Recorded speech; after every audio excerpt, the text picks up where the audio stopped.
Hola, soy Ignacio Torralba, el Tiet, y esto es Entender de Vinos. Entre la gente normal hay personas que están mejor dotadas para percibir los sabores y otras que lo están menos. Es posible que seas un súper catador y aún no lo sepas. Quédate y te cuento. Las percepciones sensoriales varían mucho de unas personas a otras. Del mismo modo que hay personas altas y otras bajas, la dotación sensorial de las personas varía mucho.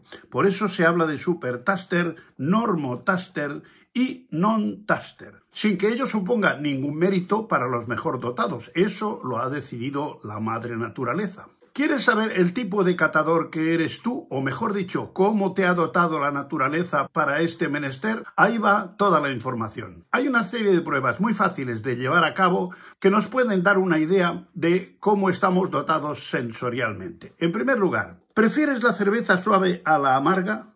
¿Sufres más que tus amigos si te toca un pimiento de Padrón picante? ¿Aprecias mejor los aromas sutiles de un buen vino y toleras menos un vino con demasiada acidez? ¿Prefieres la ensalada sin salsas que potencien en exceso su sabor?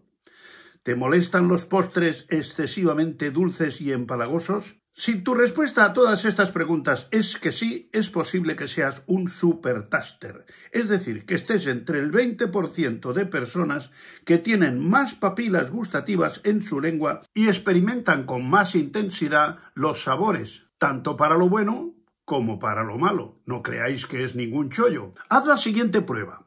Toma un poco de colorante alimentario de color azul y colócalo en el centro de tu lengua. Retira el exceso de colorante con una servilleta de papel y coloca encima de la lengua un papel con un orificio de esos que se hacen para archivarlos. Haz una foto con buena definición y cuenta los puntos blanquecinos que se ven. Esos son las papilas gustativas que tienes. Si cuentas más de 35 bolitas blancas, enhorabuena, eres un supertaster. Aunque si tienes entre 15 y 35, como tenemos la mayoría, no te preocupes, eres completamente normal y no te vas a perder ninguno de los sabores o sinsabores de la vida. En esta fotografía de una prueba como la que te explico, puedes ver a la izquierda una lengua normal y a la derecha la de un supercatador. Pero hay más. Según los datos de un estudio hecho en Washington por Linda Bartoszuk, investigadora de la Universidad de Florida y creadora del concepto supertaster, esta percepción del sabor tiene origen genético y afectaría a todo tipo de los alimentos consumidos. El sabor amargo es la gran diferencia, la prueba más utilizada para diferenciar a individuos supertaster, medium taster y non-taster. Se trata de poner encima de la lengua un trocito de papel de filtro impregnado con una sustancia química llamada propiltiuracil, o sea, abreviado PROP. Si su amargura te genera una repulsión inmediata, eres un supertaster. Si notas el amargo, pero lo toleras bien, eres un medium taster, que es lo más habitual entre la población. Y si prácticamente no percibes el sabor amargo, eres un non-taster, pero no pasa nada. Entre la población existen aproximadamente 25% de supertasters, 50% de medium taster y 25% de non-taster. Si te gusta el zumo de naranja, pero el de pomelo te parece desagradable por lo amargo, o evitas vegetales como el brócoli o la berenjena, o prefieres las cervezas suaves a las más amargas, es posible que seas un supercatador. Tíñete la lengua de azul para comprobarlo y analiza tu ADN. Según varios estudios realizados por el equipo de la doctora Bartoszuk, hay diferentes variables en los genes asociados a la percepción del sabor amargo. Respecto al picante, las papilas gustativas están rodeadas de fibras implicadas en la sensación de quemazón. Por tanto, a los supertasters que tienen mayor número de bulbos gustativos, el picante les irrita mucho más. También parece que son más sensibles a las texturas grasas, que son uno de los más importantes vehículos de los sabores. Y como consecuencia necesitan menos cantidad para experimentar esta sensación placentera de suavidad que nos genera, por ejemplo, una salsa que lleva mantequilla. Los supertasters echan menos aceites y salsas en las ensaladas y en general comen menos grasas. El sabor es una combinación de lo percibido por las papilas gustativas y los aromas que llegan por vía retronasal.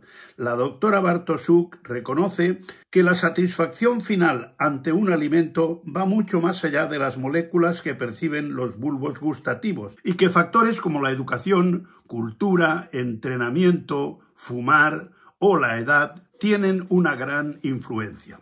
Por eso insiste en que ella habla solo de diferencia de intensidad y utiliza la siguiente analogía.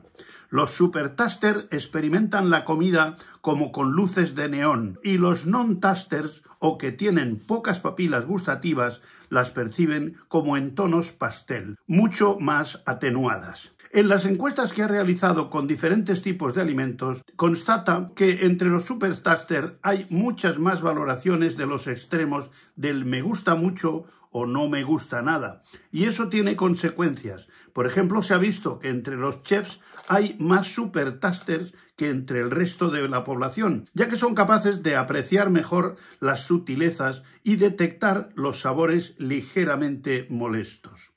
Por otra parte, ser un supertaster no es ninguna ganga. Para los supertaster la comida es más sabrosa que para los non-taster, pero también es más irritante.